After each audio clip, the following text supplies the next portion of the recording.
How to delete draft in Messenger.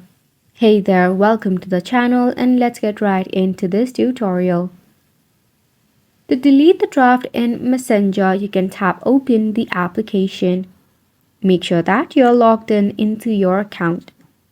So over here, the draft is created when you type in a message in a conversation and you actually don't send the message but you head back from here.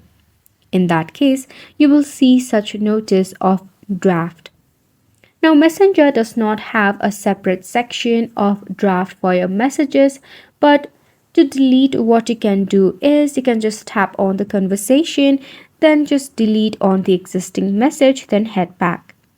After which, you can see that the draft notice in your conversation has been removed. It is that simple. So basically, what you do is you tap on it, then let us suppose we type in a message, head back, then you will see the option of draft. To remove, just click on the conversation again, delete on the message, and when you head back, you will see the draft icon has been removed. So this is how you delete draft in Messenger.